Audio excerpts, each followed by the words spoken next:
All right, what's up, guys? This is some shit. All right, here we go. I'll try that again. All right. All right, guys, this is Outlaw Window Cleaner Radio, and I'm here with Mark Tanner again. If you don't know what Outlaw Window Cleaner Radio is or who Mark Tanner is, just go ahead and kick yourself in the dick right now. Get it over with. And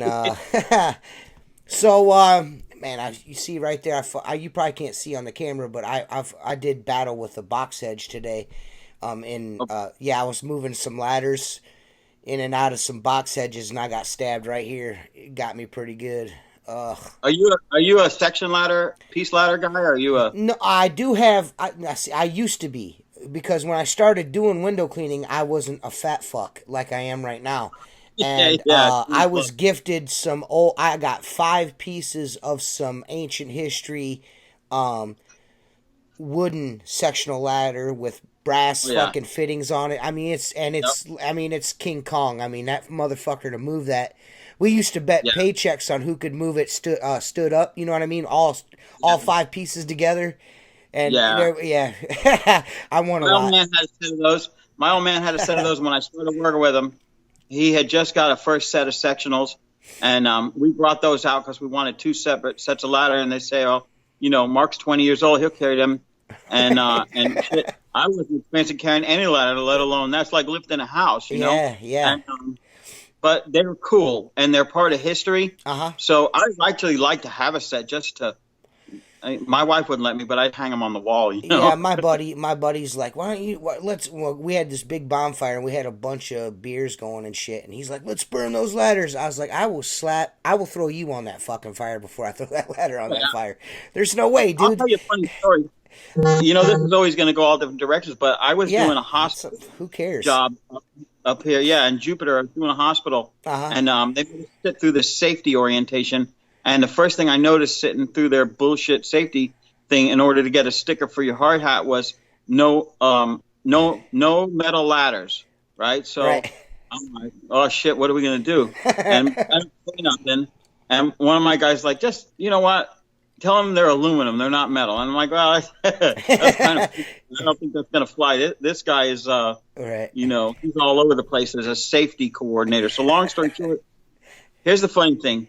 TJ, we had my lift there, and we had to put it on the sidewalk in order to reach the 5th floor. And we were on the sidewalk, and I knew the guy had it in for me. He just didn't like me. Maybe I give off an aura of being a dumbass or a wise ass anyway. But he says to me, hey, who told you could go on my sidewalk? And I'm like, well, if you want the windows done, that's the only way we're going to do it. And he goes, well, I've seen guys with ropes. And I go, okay, now we're going to go back and forth here. I said, does your building have certified anchorage points on it?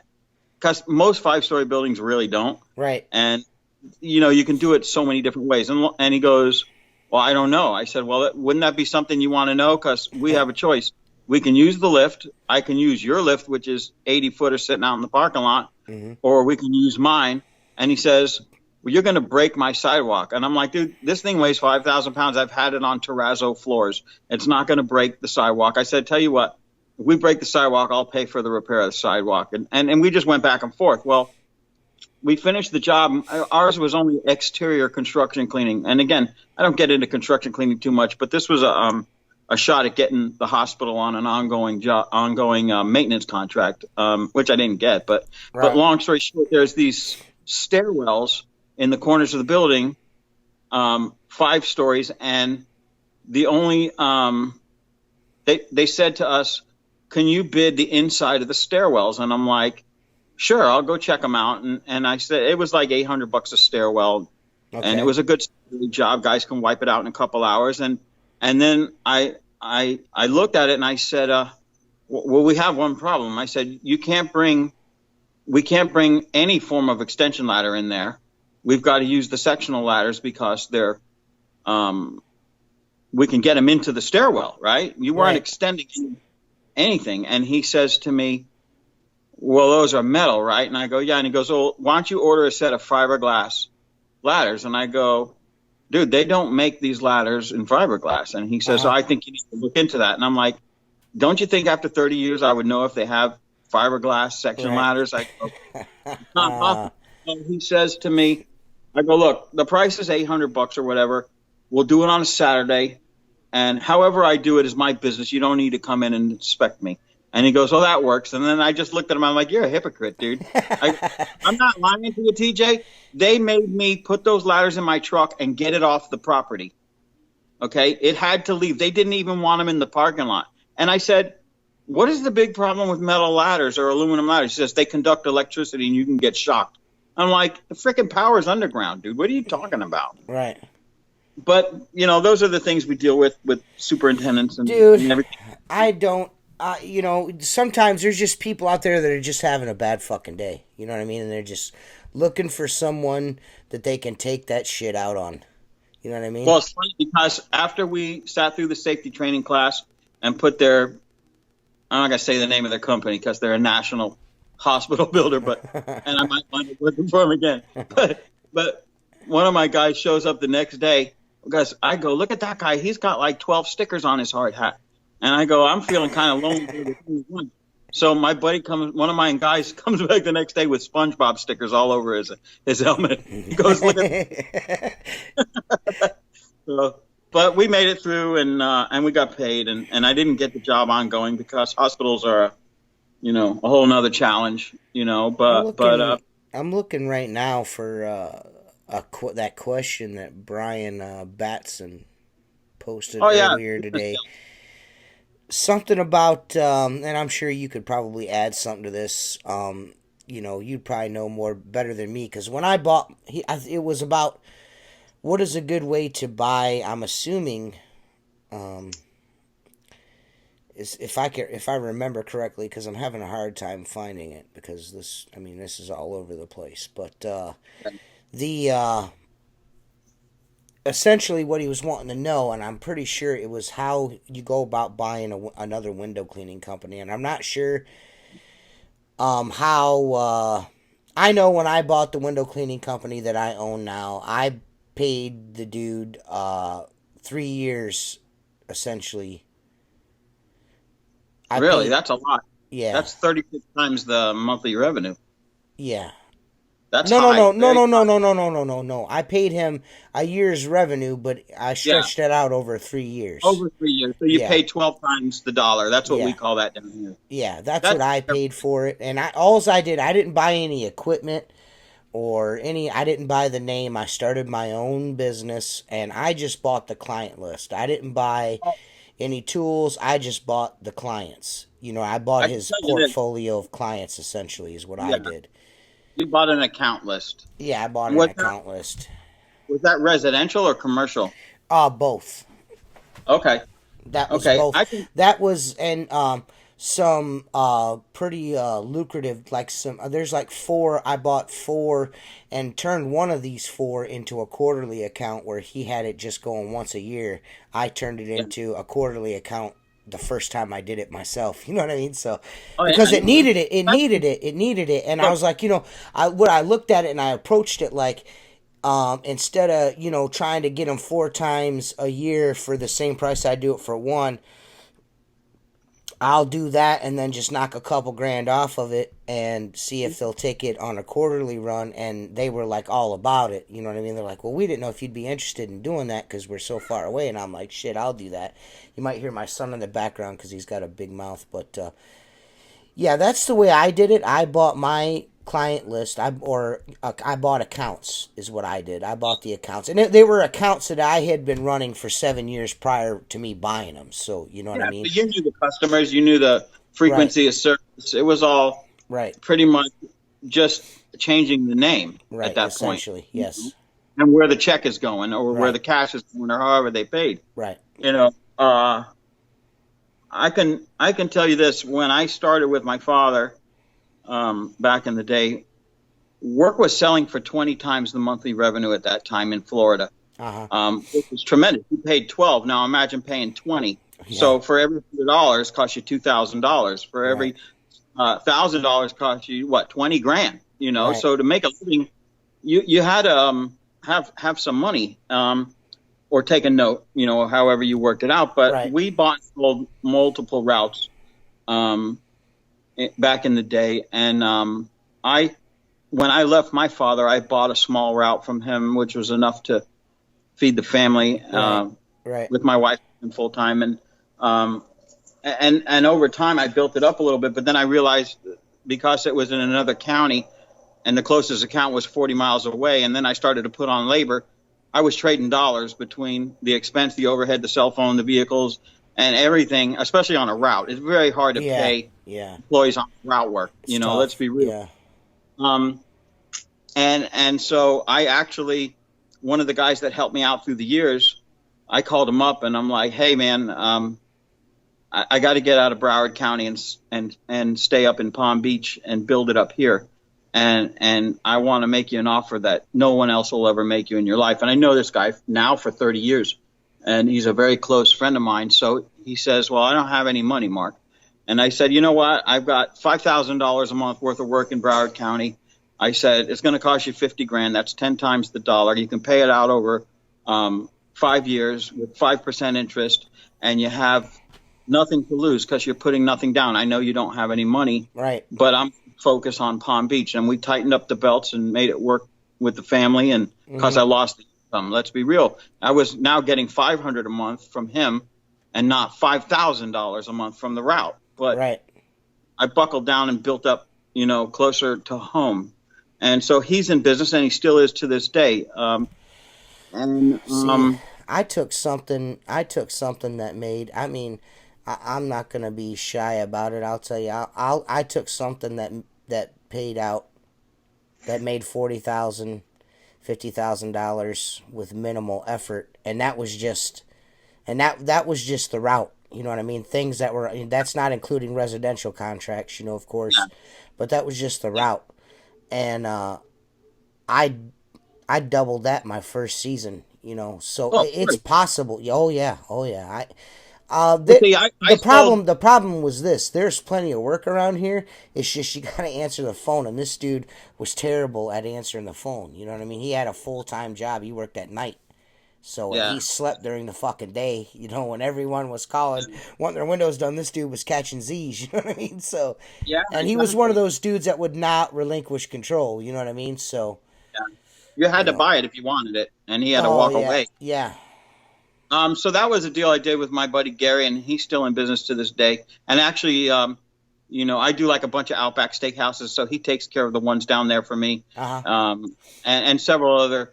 I recently bought a company, which is really what I wanted to tell you about, which I will, because now litigation is over and I can talk about it. Not that it's, anything secret, but I'm more comfortable talking about it now that all the lawyers are paid. Right. So it was a mess, and if anything I say can again help someone who's interested in purchasing or selling, and again, once you get the lawyers involved, they're the ones making the money, not me and Yeah. you. Oh yeah. Oh yeah.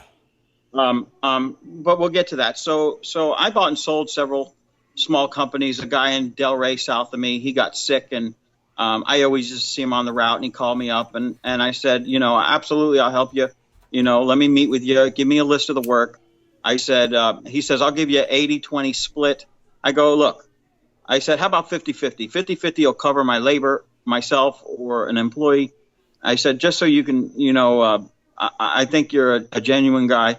And as long as I can cover the overhead of it, we've got a little extra room in here. And of course, not that I had um,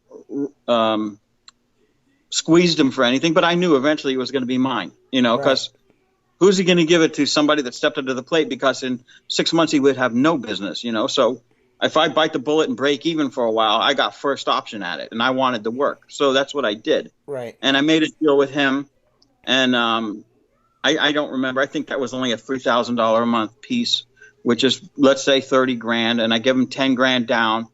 And here's the thing that you got to do. If I give him 10 grand down, we put $5,000 in escrow, meaning he doesn't touch that money for 90 days. Okay. Mhm. And what that does is, this is on route work. Again, I have no idea how to sell residential. That's a private relationship between TJ and Mrs. Nussbaum. Yeah. You know what I'm saying? Yeah. And I don't know the value of that, but this can bleed into residential possibly. And the 90-day escrow money, what we did was, let's say this guy was washing their windows for 20 years. and they didn't really care about the service, but they liked him because he'd been washing the windows for 20 years, you know?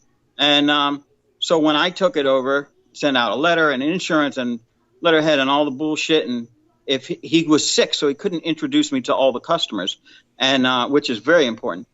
I knew there was going to be some drop off, meaning, you know what, I like this guy and I don't know you and I really don't need the service. And so anything that falls off due to that situation comes out of the escrow at 10 times the dollar, you know, so every $10 is $100 that he doesn't get out of the money in escrow. Correct? You understand? Correct. Yeah. And then, so after 90 days, because he guaranteed the work, there was some fall off. And now anything that, let's just say I ran my mouth and someone goes, you know what, I don't like you and get out. And it was my fault. I still had to pay for it. So you got to be careful. Right. You're talking about with customers, if you lose a customer? Yeah, let's say that you sold me this account. When I bought, I mean, when it switched over, there was a couple of clients that maybe within 2 or 3 services, I don't know, they're just like, we don't want to work with you anymore. You know what I mean? And I'm not doing anything different than I was before. No. I'm insured, all that stuff. They just, for whatever reason, you know what I mean?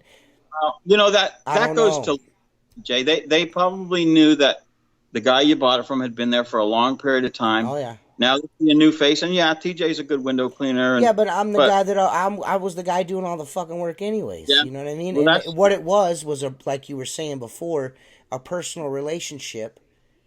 Oh, yeah. Between the person that hired him and him. You know what I mean? And they were like, well, I don't have any allegiance to John anymore. This is some other dude now. He might have been cleaning the windows, but he's not John. You know what I mean? So, fuck not only this that, guy. TJ, this goes back to what we discussed. Exactly. This goes back to what we discussed before. It's window cleaning. You know, it's not, you know, you're not going to show up there and fix the guy's soda machine that he's selling soda out of. Right. You know, it's a luxury. You know, my father used to call it a necessary evil, but it's not that necessary. Right. So, that's what we did, and it worked out. And, you know, I bought and sold several routes, and you got to protect yourself, and a good contract is everything. So that's going to lead into this story, which you might find pretty interesting. I hope most people do, because after all the time I've been doing this, I always think I've never seen anything like what have I not experienced?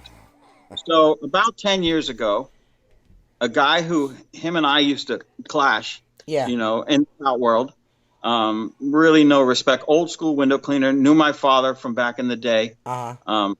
And he pulled up to me at a red light and he rolls the window down and he says, I need your help. And I said, pull over, you know, and he introduced himself. And of course I know who he was, you know, right. And I said, he says, I've got you are, asshole. I sit across the street and watch you clean a window, and I laugh at you because after 50 years you haven't figured it out, you know. But so right. So this was a guy. Let me back this up. This is a guy that was so aggressive. We have a furniture store here called City Furniture. 40 locations, and I do every one of them. Most of them are high-rise or mid-rise, and you know, you need a tremendous amount of equipment to do their jobs. And over the years, over 15 years, I have, you know, no one else works for them in window cleaning, and now I'm starting to squeeze them into pressure cleaning. But this is the kind of guy who's old school. I picked up a City Furniture over here on Palm Beach Lakes, and it's about a 50-foot front entryway, and we're trying to figure out how we're going to do it. I don't think it was a candidate for Waterfed Pole. And I said, well, I have the lift. We can reach that. And you know what? One of my guys, Frank, says, you know what? Let's chair the job. And that's what we ended up doing. Well, within an hour, and I didn't barely know this guy, I get a phone call from him. So he researched my number, who I am, this and that. And he goes, what are you doing working on Palm Beach Lakes Boulevard? And I'm like, who the fuck is this? Right. And he tells me who it is. And I go, what are you, the fucking godfather around here? He says, I have everything on Palm Beach Lakes Boulevard. I said, no, you don't. You don't have City Furniture. And he goes, I'm telling you, everything on Palm Beach Lakes is mine. And this is the mentality of these fucking guys. And I go, well, you don't have everything. Right. The people's job on Palm Beach Lakes now belongs to me, right. bitch. You fuck with me, I said, I'm going to come after your work, just like you're going to come after mine. So we can do one of two things. You can lose that fucking attitude and we can shake hands, go to lunch and shoot the shit. I Mm-hmm. said, because my fucking knows you from 50 years ago. Or, we'll do battle. I said, who's going to win? I go, you want me to ask you a question? What are you doing bidding jobs that you're not qualified to do? Simple. You have Right. no idea to do that job, 50 Right. foot of wall glass in front of a furniture store with people walking in and out. You don't even own a fucking traffic cone, dude. You don't Right. even know what. Dude, hey, So, I got a guy in town here that is, I mean, there's plenty of work around as far as this kind of shit goes, but I do these Subway restaurants. I do like a shit ton of these Subway restaurants. Um, yeah, and this fucking guy, I shit you not, sits in the parking lot once or twice a month and watches me clean these windows, trying to big dog me. You know what I mean? oh yeah, Yeah, just try, just like and then it was just as I'm getting ready to put my shit in the truck, he'll drive past real slow. You know what I mean? I'm like, dude, if you got time to sit here for 20 minutes and watch me clean yep, windows a couple yep. times a month, man, what are you? That the reason why I'm doing better than you right now is because of that right there. Because I don't give a But fuck you're what you're watching, doing, dude. I yeah, don't care what you're you're doing. watching, and I'm doing, Yeah, if yeah, you and he will go into the restaurant and try to beat me up on a price and all of that shit. But yeah, it never works out for him. You know what I mean? You want to know why? Because I'm a nice guy. Believe it or not, I'm a nice guy. I'm a people person. yeah, When I make a customer or something like that, like you were saying, these overly aggressive dudes. There's some people are all about bottom line, and then there's other people that are just about great service. There's two different. You know what I mean? yeah. No, you're right. You're right. And it So, sounds like that feller that you're dealing with, like one of them fucking. I'll do well, here's the whatever funny thing. for $5. You know what I mean? Here's the You can interesting. put it in my butt, and all you gotta do is Yeah. give me $2.50. That's Well, all I need. yeah, exactly. This is the same guy that I got. He waved me to pull over and uh-huh. said I need help, and I remembered that like it was yesterday. I still do to this day. So I pull over, and he says to me, "Listen, I outsource some of my high-rise work. I outsource some of my bigger car showrooms." Hmm. And I knew this guy, dude. This guy's been around for 35, 40 years, and he had some of the most prestigious jobs. Now, some of them are low priced, but I mean, he had the jobs. He was a way better salesman than I will ever be. And I used to Uh-huh. ask him when we were friendly, how do you get these jobs? He goes, I go in until they tell me to get the fuck out and don't come back. He goes, I get them down into Right. signing. And I go, but the problem is they're not loyal to you. They hired you because either the price is cheap or they just want you to stop fucking soliciting them. Right. And I've never been an aggressive salesman. That's just my Yeah. nature. Me either. So anyway, we have a conversation. He buys me lunch, and I said, "Listen, you have to understand. I'm going to be guarded with you. I'm not going to expose my company to you, even though you're not qualified to do most of what we do. But if you need help, I can help you out, and you can make a few bucks, and I'll make a few bucks." And we really started to we kind of bonded. I mean, I learned so much from him. Like I said, a lot of the experiences I have are because I've been around window cleaners that were 50 years in the business, and I, like a sponge, I wanted to suck every bit of knowledge out of them to make myself a better businessman or window cleaner or whatever, Right. you know. So I started working for the guy. At the time when we started out, within 6 months, he was giving me about, I would say, it was $5,000 or $6,000 a month worth of work to do. Hmm. Route work, all commercial work. He wasn't any residential. And over time, the balance started to grow. You know what I'm saying? It's like he'd owe me $5,000 for the month, and he'd pay me $3,500. And the next month, so now, he would owe me $6,500. He'd pay me $6,000. It was always balancing back and forth. And my wife, who runs the office, and she comes from the corporate world, so she knows how to deal with the payments and everything else much better than I do. I'm like, listen, I'll have a talk with him, and we'll get it straightened out. So I sat him down. And I said, listen, I'm not doing this for the $5,000 a month. I'm doing this because, and the guy was 70, right? I'm like, Holy I'm shit. doing, yeah, he was 68, 60. He was in his mid 60s when it started. and which leads to today. And now he's like 72. So I said, I'm not going to sound selfish or greedy, but I'm just going to tell you now, you're running a tab, and I'm sure you know you're running a tab. And I'm fine with that, because as long as you pay me something, you know, the overhead's covered. But here's the deal. When you're ready to call it quits, this shit is mine. Okay? No money down. Whatever you owe me comes off the top of the business. Right. And he had about $18,000 a month worth of route work. So it was significant. Okay? But within that 18,000 was close to 350 accounts. But there were particular jobs I wanted that were very prestigious. You know, you see me, I put pictures up of Ferrari. I didn't pick the job up. That came with the business, you know. Right. Ferrari Stadium, 14 or 15 car dealerships, and very nice jobs that he had been there for a long, long time. And I'm like, I've seen what his guys do. So when I show up, we're going to be the king of the shit here, because these guys, they're using a freaking wooden pole that they stole off a broom, you know, to walk through like whatever he's doing, I know I can do better. So over time, the note, it climbed and climbed and climbed. My accountant, my bookkeeper, my wife, they're choking me. Mark, you don't have anything in writing. You're going to get fucked, this and that. I'm like, no. I trust him. Well, he ended up with had a heart issue. And I went down to the hospital, you know, and I'm not about to kick someone while they're down or make them choke them out. I said, what do I need to do to help you out? And I put another guy onto some of his work to help him out. And he had 2.5 employees, 2 full-timers and a part-timer. And I was looking at this going, this fucking guy, I told him, give me a list. He used to handwrite all his invoices on fucking 2-part paper, you know. And I'm like, how the fuck? You have more accounts than I do, because I do a lot of big jobs. You have all these little jobs and some nice-sized medium jobs and a couple big jobs. You must spend a fucking month writing up invoices and shit. And he's like, yeah, that's my weekends, you know, and that's the way he was. So long story short, when he got sick, he owed me $25,000. Okay. Wow.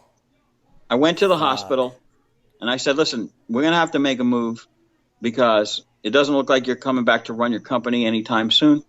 I'll take I wanted 2 of the 2.5 employees. I don't want to deal with a part-timer, and he was a hack.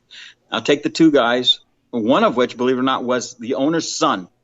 Now, there you got a problem, because the son's like, well, this should be mine.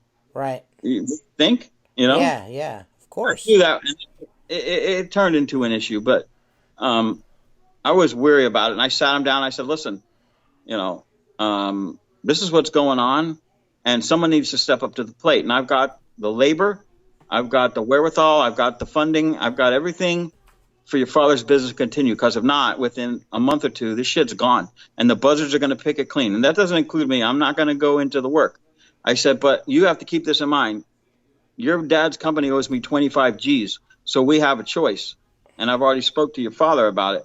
I'll take $25,000 worth of the work that I'm personally already doing, and you sign it over to me, and it's mine. No money, no note, no nothing.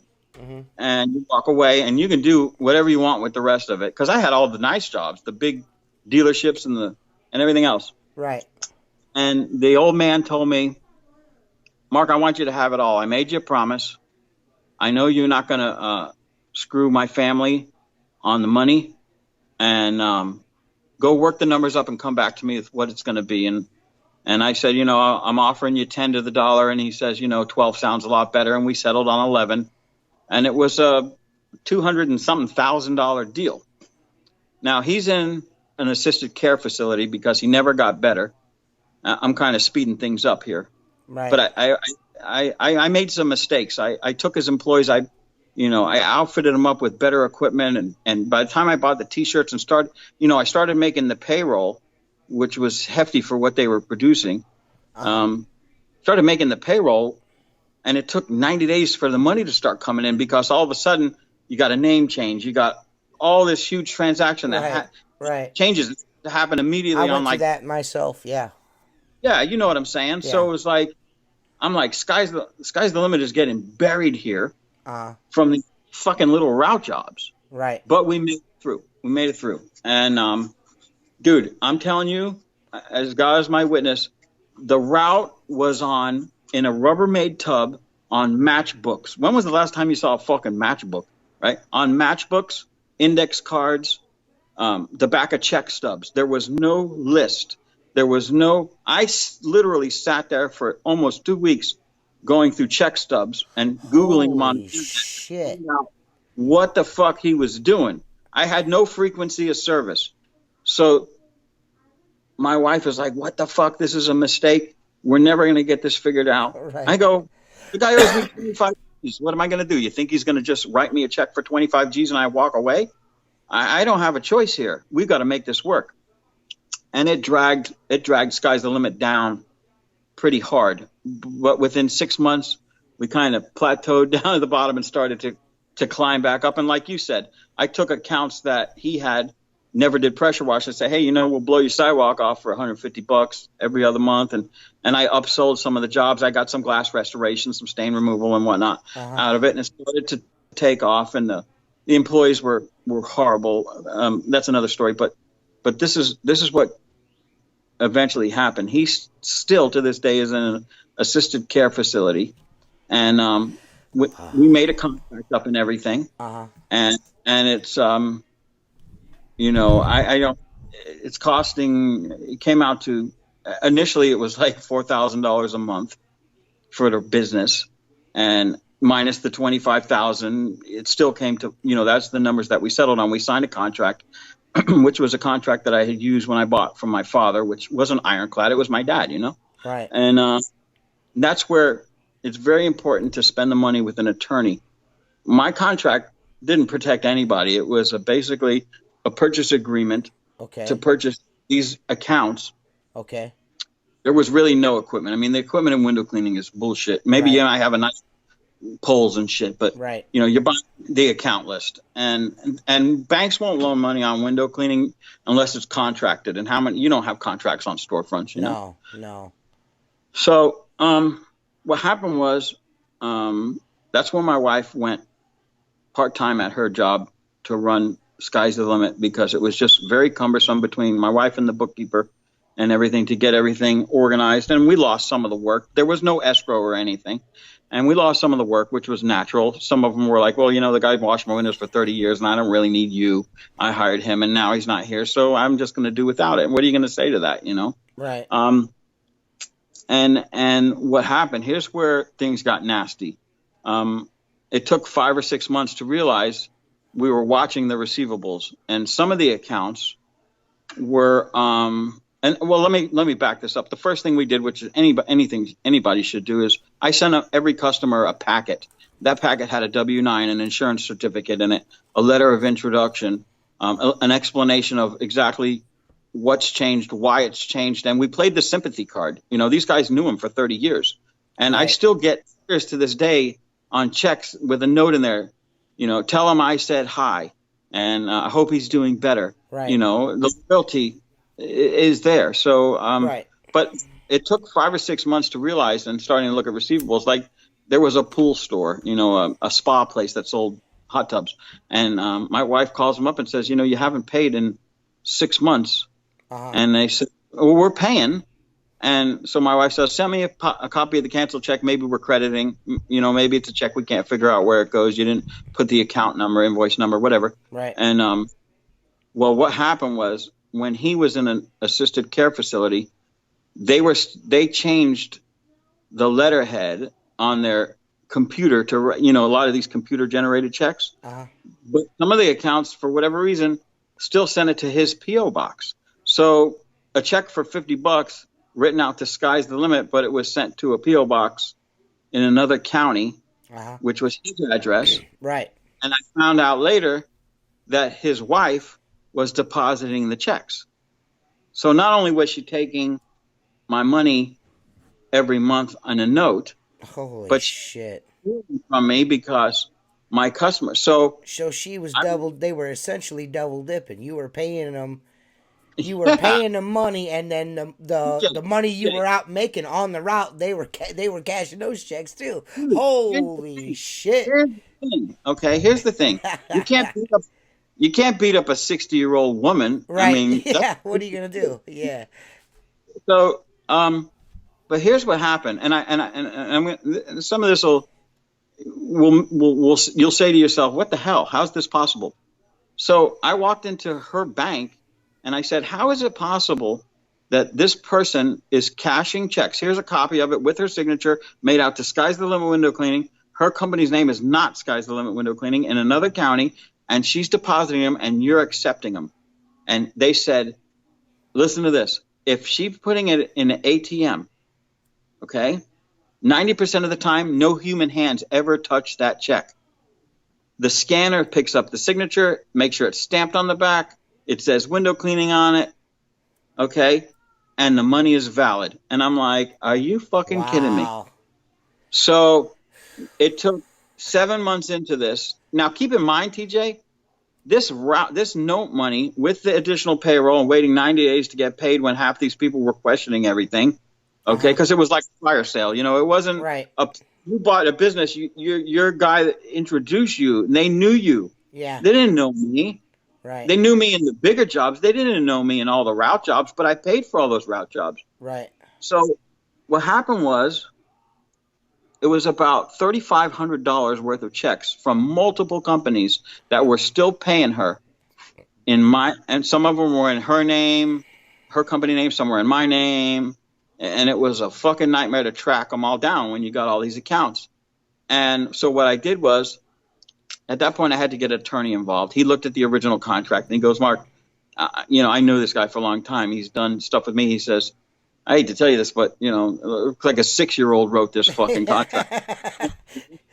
So he goes, so what if he did? Exactly. I write better than I do. Well, I just didn't want to pay $350 a fucking hour for this. And that's where I'm telling you got to protect yourself. Because I ended up paying for it in the long run. So long story short, she's got $3,500 of mine plus a note every month, never missed, on time. I'm struggling to pay it because the money's still not coming in from all this work. With additional, well, I had another $2,000, $1,800 a week in payroll plus payroll taxes plus cell phones and fuel and everything else. I mean, come on. Sky's the limit was like going down the tubes very rapidly. Right. I don't live on, my company doesn't live on credit lines. I'm fortunate that I haven't had to do that. Right. And so I was so fucking mad because I'm like, I'm struggling to pay you and now you're stealing from me. And the right thing to do is send me the check or call me and say, hey, such and such is still paying me. Because I could tell you from my experience, when I took over my shit, there was checks going to his house, $1,500, $2,000 checks, and he would call me up and be like, hey man, they're still sending the money here. You know what I mean? So I was lucky. Well, the thing is I'm best friends with this guy's brother. Yeah. I mean, we're best friends, so it's kind of hard for him to try to fuck me over with any kind of it not bothering his conscience. You know what I'm saying? You know what I mean? But in your case, holy shit, man! I can't believe that the bank is just like, we're just, whatever. Yeah, because he was smart enough to know, and this is what I learned from the bank. They told me flat out. I'm like, so I could get a check. I got a check. Here's the funny thing. I got a check about 6 months ago made to Sky's the Limit, and it's another company down south that must do window caulking or construction work or something. It was like an $8,000 check, and I'm like, I don't know where this goes. I don't remember billing anything $8,000 to this association in Aventura, and I could have deposited it in my account. Now, it would have got caught eventually, but I found out. I did some research. I called the company. I'm like, look, I'm going to send you your check. They send it to me. Call your customer and tell him, hey, you sent it to the wrong person, and thankfully he's pretty honest and didn't try to scam me. Right. But so let me get back to this. So the attorney's now involved at, I don't know, $375, $350 an hour. It cost me fucking $200 for the bitch to read an email, but I trust him. And he writes up a new contract that is pretty much protection for her and for me. Right. Probably she refused. Should have been done the first time. Exactly. That cut and paste shit that I did really didn't. Yeah. No. Me. Yeah. So, she gets an attorney, and she says, and then they refuse to sign certain aspects of it. It was I had a 50 after 5 days after the first of the month was a certain percentage late fee, which I offered, Right.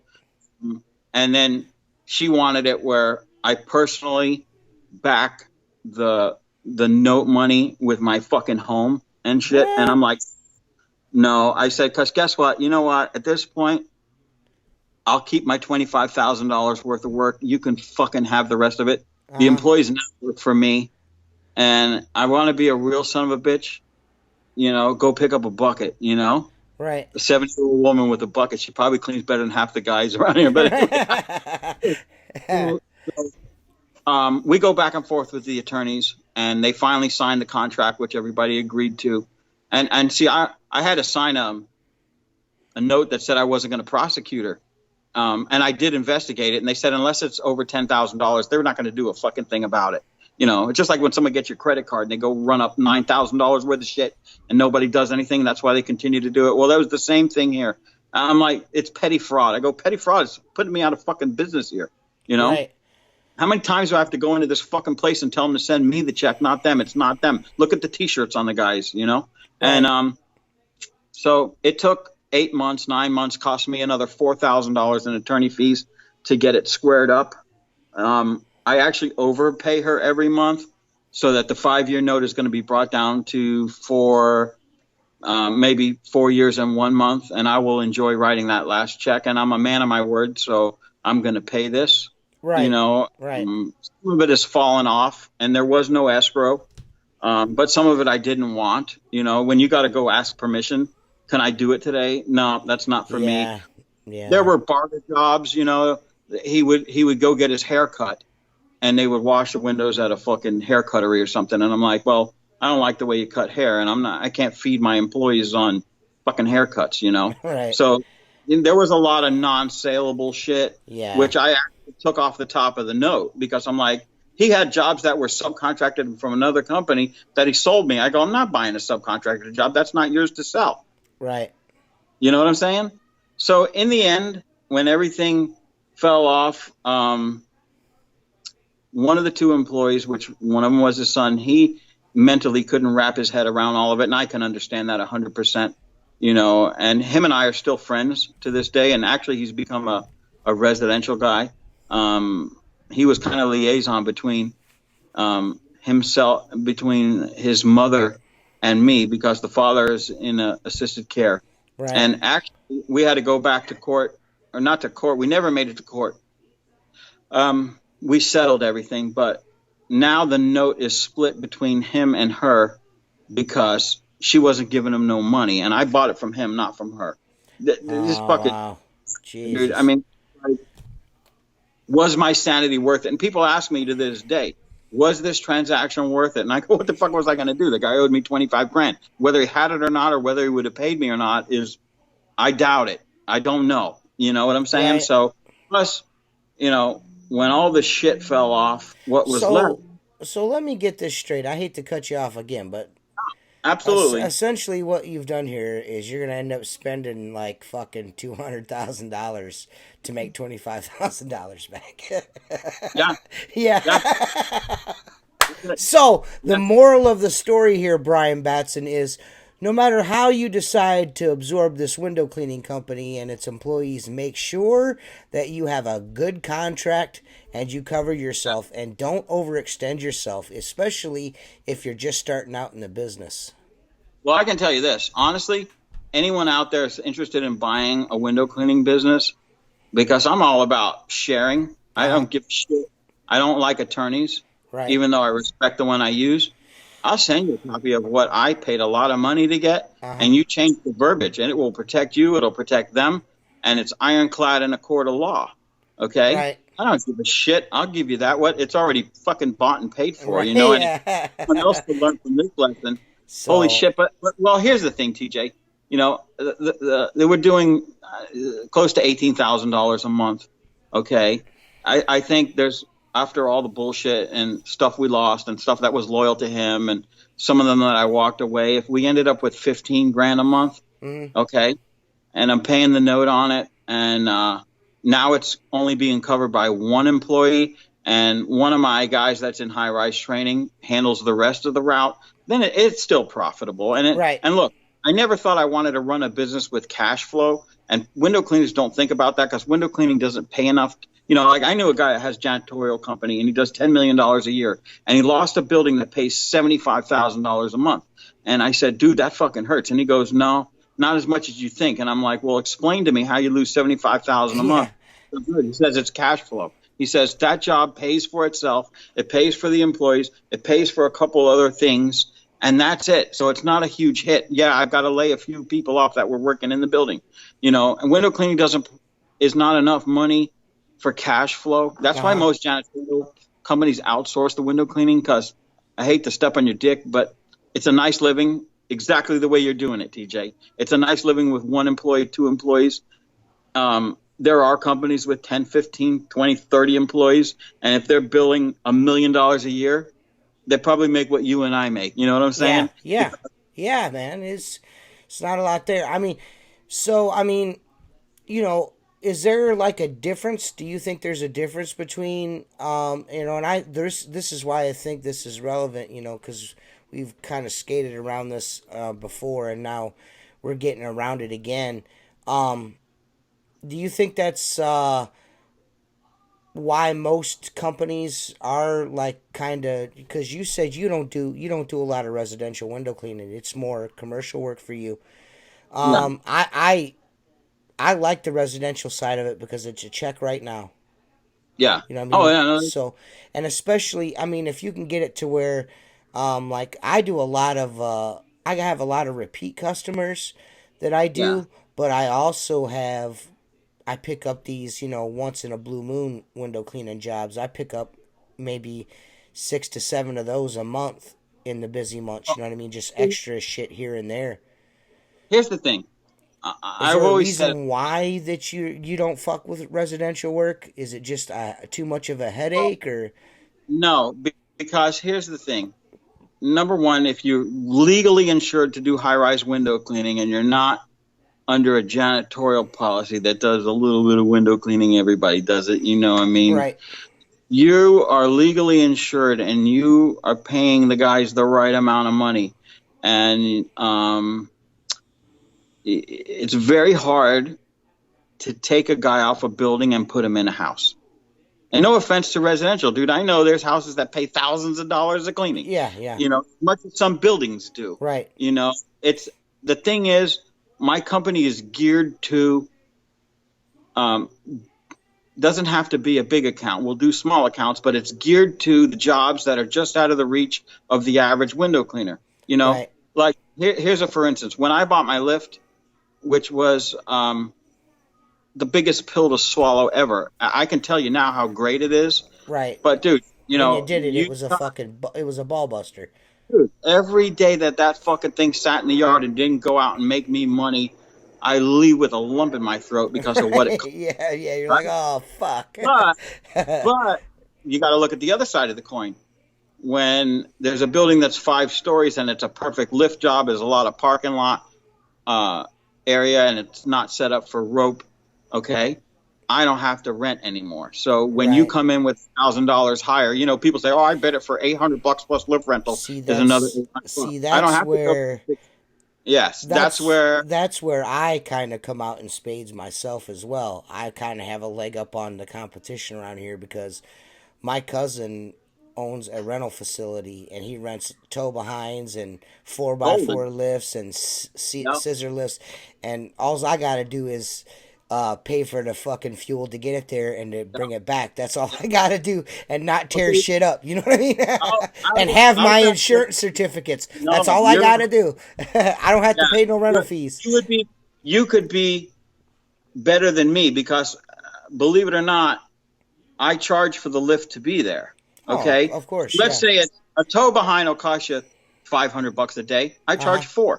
Right. Okay, that's an employee that never asks for a paycheck and makes me money. That's the way I look at it. Of course, yes. But here's the mindset. I'm going to tell you a story that is, I love this. One of the buildings in downtown Palm Beach we clean has a connector bridge, goes from the parking lot to the building. It's 40 feet high, and it's a monthly account. Okay. And I'm washing the connector bridge, and a guy's yelling. And I look down, I shut the machine down. I'm like, "What can I do for you?" He says, "You have a card." And I said, I'll tell you what, I don't have a card in my pocket. Let me come down. I come down. I give him my card. I said, who are you? I run Palm Beach Atlantic University, a college directly across the street. I said, what can I do for you? He says, we have parking. We have 40-foot high lights on top of the parking garage that our electrician can't fix because his bucket truck won't get into our parking garage. And at the time, Home Depot wasn't renting their little version of what I have. Right. I said, do you want to bring your electrician out? I'll bring the lift over and I'll operate it for him and he can do what he needs to do. And he says, why don't you come over and look at it? And I said, I'm not an electrician, but if it's a bulb change, I certainly can do that for you. Right. So, of course. The next day I go over there, we measure the parking garage, we measure the lift. I take the truck, I drag it to the roof. He's got a box of bulbs. They turn the lights on. We mark them. I change 10 bulbs or so, and every one of them was just simply the bulb. I told him if it's a ballast, look, I can figure that out. I'm mechanical, but I ain't getting involved in, 400 fucking watt electric, big industrial electric turned me into a pile of coal. So right. I go, if it's just the bulb, I'll change it. If it's not the bulb, you can bring your electrician out. I'm always right around the block at the building, and we'll bring the lift back up here and we'll get it straightened out. No problem. So I finish the job for him. Takes about an hour, and he says, I'm going to have to pay you in in a different way because you're not an authorized vendor of PBAU. And I said, you know what? This took me a couple hours of my time. I said to myself, I made a good contact. I said, I'll tell you what I'm going to do. I'm not even going to send you a bill. What I am going to do is give you my business card. And when the window cleaning goes out for bid, because I've seen the guys here, you just give me the opportunity at it. Dude, within 3 weeks, I had the entire campus. And I've had it for 15 years. Okay. Wow. The campus pays, on average, with the extras and the spring breaks cleaning, it probably pays $1,900 a month, which is more than I paid for the lift. So what does that tell you? Wow. You know what I'm saying? Fuck yeah. It paid for itself. That lift is paid for itself, that one job. Yeah. And you know what? My competition, because people are dicks. Oh, that guy's going to go out of business trying to pay for that thing. And I started to say to myself, he must know it's not out every day. I'm not. There were times where it was a struggle. Okay. And I couldn't go on a spending spree online and buy a bunch of window cleaning tools because I had, because when I bought it, you have to buy it through, at the time it was Nation's Rent, and they were an authorized distributor. Right. So you buy it from a rental place, but it's not a rental. Mine was going or at a trade show. It had 5 hours on it. Before I did that, I rented the Genie tow behind. I rented the JLG, and the Nifty. What I got is right in the middle in the pricing. The Genie is like $38,000, and the Nifty was like $45,000, and the Genie was $50,000, and the JLG was right next to the Nifty lift in the way the controls worked and how steady it was. And like I said, I think mine weighs 1,000 pounds more at the same height. So what does that tell you? There's a lot more metal there, Right. I really like Nifty lifts, man. Nifty lifts are badass, man. Right. And I've had my issues of changed hydraulic lines on it in certain areas. I've replaced one of the rams. The biggest problem with the Nifty lift is the tires, because it came from England and their tire rating is different than ours is over here. It came with 14-inch wheels, and I couldn't get an American-made tire in a 14-inch that would hold 5,000 pounds, or 2,500 pounds per tire. The lift weighs 5,000 pounds. Right. So I was getting these tires that would hold 1,400 pounds apiece. They always look flat, and I'd go 10 miles and blow the tires out. I changed over. That's why it doesn't have the wheel covers on it anymore, because the tires are a little taller, and it's got 15-inch wheels with a load range. I had to go to 15-inch to get the load range E tire, because it was just killing the tire. I mean, the thing would kill the tires in 50 miles. So, I mean, other than that, and now the new ones come with 15-inch wheels on it. I know that to be a fact. And we have a local distributor on the West Coast that I no longer buy. New one? I think if I bought the next one up, I think is a 65 or a 70 footer. I would love that extra 20 feet. Oh, yeah. Oh, that's cool. Oh, yeah. I mean, look, like I said, I'm still on my 10-year plan. Do I want to get involved in that? I'm not so sure. You know, what Do I'm you saying, dude. do I you put a new motor on it. well I you do a mean, lot of lift work and a lot of rope work and all that shit. I mean, do you? I mean, all right. So do you water-fed pole? And if you do use water-fed pole, what do you like to use it on? And what are you using right now? okay. Pole brush, pole brush combo, all that stuff. I'm a reach it guy. Uh huh. Okay. I've got a Procision, which I just, believe it or not, was finally ever able to trade off my Gardner for Mm, a Procision, okay. which is an amazing pull. I mean, Yeah. there's not many things in the world that stiff. Let's put it that way.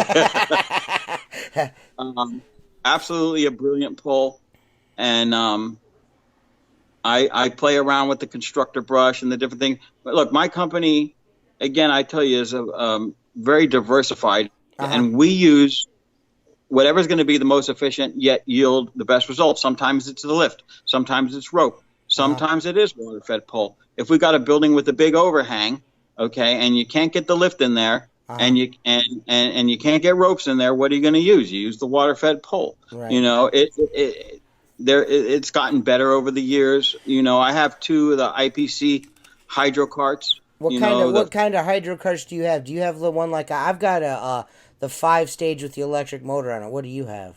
mine. I have two of the ones without the electric motor. Oh, okay. Okay, and it'll pump up.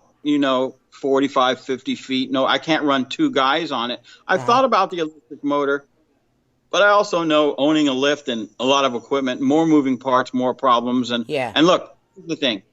I bought my first hydro cart from a pressure cleaner Uh huh. that to get into window cleaning that sold me everything, including a Gardner pole for half price. It was practically new. I bought that. I liked the cart, and people say, "Well, why did you pick the IPC?" And I'm going to be 100% honest. I've told everyone that's wanted me to buy their system, put a fucking hose reel on it, and I'll buy it. I'm with Okay, you on that, man. I am dude. fucking Let me with tell you you on something. that, dude. Nothing better than My yep, hydro cart has got 350 yep, foot of fucking rhino hose on it right now. yep, yeah, Rhino tube, not hose. yeah, yeah. 'Cause 150 foot of rhino hose and 350 foot of rhino tube, all on one when hose you reel. when you bust your ass humping that water fed pole, or the last thing I feel like doing is rolling up hoses at the end of the day. Yeah, I'm not into that either. I love. Look, I've changed one membrane. I do the normal. I take a Sharpie and I write on it every 5,000 gallons. I put another. My TDS here is 2 to 300. Uh huh. Every 5,000 gallons or so, I'll put the carbon and the sediment and the DI cartridge. Right. And you can actually open those DI cartridges and put a mixed bed in there. I don't even bother with it. Just sell me the whole freaking thing and put it in there. I would like to try out one of those flows, but Yeah. look, here's the thing. Where's the fucking Uh, hose reel? yeah, Terry, Dude, I'm sorry. I'm sorry, man. The hose reel is like important to me. I don't know why it is. It just is. look, when you pull out that hose reel, that's a boner right there, dude. Yeah. Or Instant. yeah, or if you're gonna sell one without a hose reel, design a hose reel and just put it with it, so I can put all my hose on a reel. you Yeah, exactly. know what I mean? So I Here's don't the have to thing. buy a separate one. Design one I'm just gonna, for that. I'm, I'm gonna post a picture of my hydro carts, and I'm gonna put it on Outlaw because I had a problem. The first problem I had with mine, because I keep it laid down in the truck, That's what I and do too. yeah, with the hose reel on it, it started to lean forward. You know what I'm saying? It actually bent the frame. Yeah. So I took some 1/2 inch conduit and welded cross bracing from underneath the hose reel to the front leg, and we straightened it back out and welded it in there. My guys are like, "Oh, this thing ain't going over anymore." I'll show you a picture. It might be something you want to do to yours if you're carrying the hose reel on it. Uh huh. It's definitely an improvement. It stiffens up the whole I'd like to cart. see So that. Yeah, I'd like to see that. no, Definitely. I'll send you a picture. I'll put it on Outlaw. But look, here's the thing. I've got the two reach it poles. I've got the two systems. I've got two two DI tanks if I really need flow. They're the dual bed. The two tank ones. Right. And so if I really want to pump a lot of water, I have two of those. So I have only 2 poles, and I've got a couple aluminum poles with fittings on the end we could put a brush on. But I've considered buying the flow, and then I'm like, well, then I need another pole and another guy to run it, Right. and everything. And look, Waterfed Pole. Every Friday, I told you I do the 2 estate homes. We use the Waterfed Pole on that. A lot of my buildings are 4 times a year if you're lucky, and 4 times a year in the wrong environment is not a Waterfed Pole job. No. It's just not. Anything near the airport's going to be full of jet fuel. Anything near a stoplight is going to have diesel soot on it. Right. But again, we have it in the collection of tools that we use. So It's to be honest, there's a tool for every job. yeah. And so we use them a couple times a week. Right. Me too. It's a go-to. But I've also picked. Look, here's the thing: the other side of the coin, and no one's going to want to hear this, but I'll be honest with you. That college that I picked up, there's some 4- and 5-story buildings, and everything that guy was doing was water-fed pole.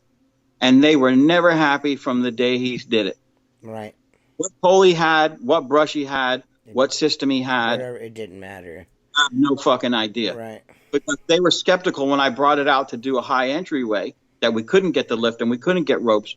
And I'm like, listen, just let me do it, and they kind of frowned on it, and they said, well, there's water, but they're happy with it. And 90% of the time of that job, I can use the lift. But again, there's that other part, whereas, like I said, I don't want to say it's a bad thing by saying there's no other option, but it's the best option for it. Right. Look, like you, TJ, I'll never put my bucket away. No, I can't. My life, Yeah, it is, but let's talk about water-fed pole for a minute, and I want your opinion on something. Okay. People could sit there and say all day long. Here's a funny story. Perry came down. We were doing a restoration job. Perry Tate. Yep, came to visit. We did a video of my guy on a chair, me next to him on the lift, and Michael Commons with the reach it pole with like a plus A on it to reach this 4-5-story building. And we were videoing to see exactly what is the fastest method. Because everybody's like, oh, the fastest. Fine. Now, the problem was it wasn't fair because the windows needed to be scrubbed, and you were not getting the leverage with the water-fed pole to scrub them. The lift, Mike with the water-fed pole beat us, but the results were not the same as someone nose to glass Right. in a chair or nose to glass in a lift. So it was if you had 3 windows that were equally clean, then it would be a good challenge. The chair guy, if he's good, is probably he'll beat the lift because the lift only drops so fast. Right. Okay. The water-fed pole, well, if you got frames, you got to kind of wait till it stops dripping, and you're not going to know the results for a half hour. Right. The chair guys win. I'll probably get shot for that, but that's what I've seen. But So what do you want my opinion on? well, I want your opinion. What would you think is the fastest? I mean, again, the perfect scenario, all the equipment's already set up, A perfect scenario? Yeah. Well, I guess it all depends on the level of dirtiness of the glass, to be honest with you. I'm going to be honest with you. I got a job I do once a year. And before I did that, the very first time I did it, I was like, man, I could do this with the water-fed pole. And then I bid it, and then I did half of it, and I came back the next day, and it looked like shit. Yeah. I was like, man, fuck. So what am I going to do? I pull, my trump card, my cousin, I call him up, like, man, I'm going to need a lift out here. And I ended up doing the whole job by hand. It all need bladed. It was funky as shit. Ain't been done in 10 years at that point. Yeah. And now I do it all with the water-fed pole. Oh, yeah, you prepped it. You got it ready to go. Right. So, I mean, I think it really all depends on how often the glass is cleaned. I know I have a bronze brush now that Perry does. It works good. I've never had that yet. Yeah, it works pretty good. It works pretty good, especially on initial cleans. It's not that bad. I mean, you still, on initial cleans, I just think it's rough with water-fed pole. And, I know there's a lot of guys thinking on how this could be done with a water-fed pole and all that stuff. But there's nothing like and I'll say this. All right, I'll say this. I'm going to get you in trouble. No, you're not gonna get me in trouble. I mean, everybody knows I'm T Squeegee, for fuck's sake. So this is it. This is the thing right here. I've got to I gotta unroll all that shit, set it all up, get everything going, and then I get going. Or I could put my tool belt on, grab my ladder, and go. You know what I mean? So, and I when I'm done cleaning that window by hand, it's fucking clean. It's not like you get down off the lift or you come down the ladder and you walk and you're like, oh fuck, you know what I mean? You're right on the glass. The water-fed pole, there's variances there. If you're fucking going too quick or you're trying to rush, you could fuck yourself, man. You're doing shit twice. So, you're right.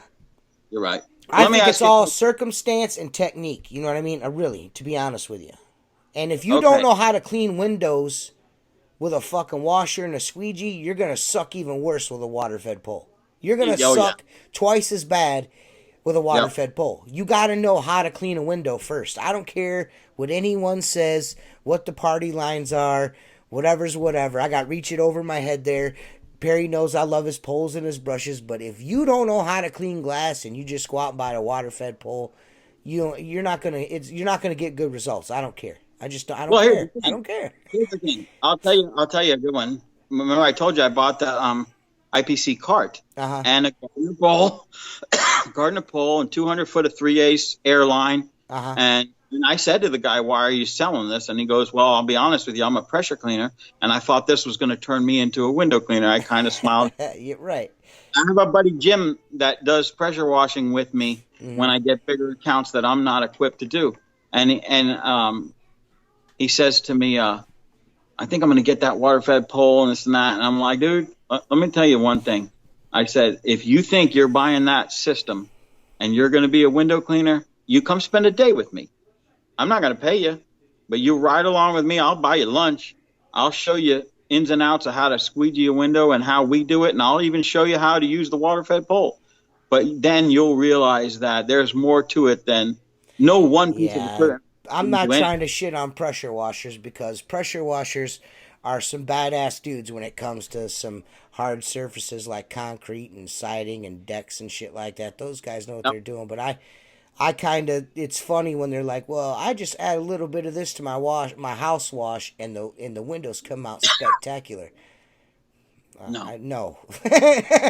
I mean, they may look good to a pressure washer, but they don't look good to a fucking window cleaner. You know what I mean? Yeah, we got two different kinds of clients, guy. You know what I mean? We got two different kinds of clients. We got the people, you got the people that are like, that looks better than it used to. And then I got the people who are like, what the fuck is that spot right there in the corner? Yeah. 30 feet in the air. I could see that from my couch when I'm watching TV. I don't like that. You know what I mean? You know what I mean? No, well, look, they're paying you for a service that is not life or death to have, so it's a luxury service, and you better do a good job with it, right. You know? Look, here's another one. I don't want to get crucified here, but I see these guys saying, I'm going to take my water-fed pole and go do route work with it, okay? Let's back up the truck and look at this. If you know how to squeegee, and I'm sure you're an ample window cleaner, TJ. What's that? But I'm sure you're a good window cleaner, okay? I'm okay. Okay. Do you think it would take longer to walk up to a storefront with 5 windows and a door and hand wash it, squeegee off the sills and leave your ticket in the door that you were there, or roll out and water? I'm going to tell you right now. If you think that you're going to bust out your water-fed pole and compete with me on any kind of storefront work, you're mistaken. You're mistaken. You're right. First of all, it's going to look like shit. You know what I mean? It's going to look bad. And I don't mean by finished product. I mean, it's just going to look bad. It's just going to look bad. It's just like, what are you doing, dude? You clean them chicken joints or something, you ain't taking a greasy handprint off with a water-fed pole. No. Number one. Number two, think about this. You're gonna leave a puddle of water in front of someone's storefront, or Yeah. brush against them, and then someone opens the door and the water falls on them? Yes. No Yes. bueno. Come on, No, man. I'm no, just, no. there's, like I said, there's a time and a place for everything. I'll tell you right now, I use the water-fed pole to turn myself in from one guy to two guys, is what I Yeah, do.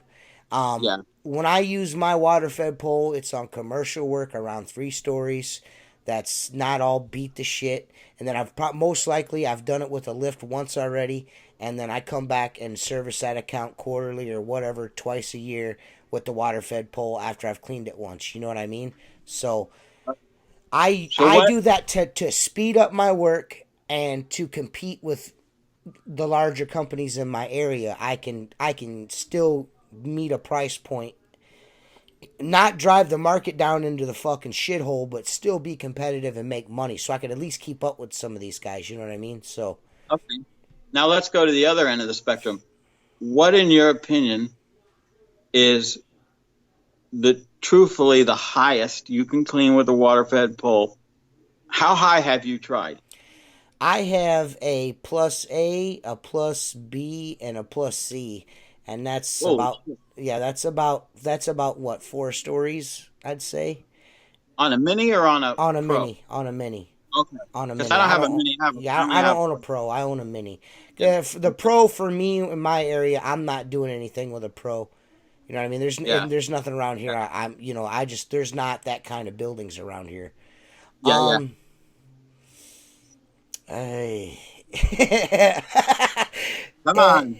It's no, it's hard to get fucking pressure on a window that high in the air, man. It's Yeah. hard. I, If I'll, there's some really nasty shit on the window, I tried. And this will allude to something me and you had personal conversations about, something you helped me out with, that courthouse that had the masonry sealer on the glass, yep. the oil flow. Yep. I did that first time, got all that shit off of there. With the oil flow, turned out beautifully. Thank you very much, by the way. And I did that with a lift, a 60-foot Yeah. lift. I got it the next year. They called me to do it, and I was like, you know what? I'm not getting the lift this year.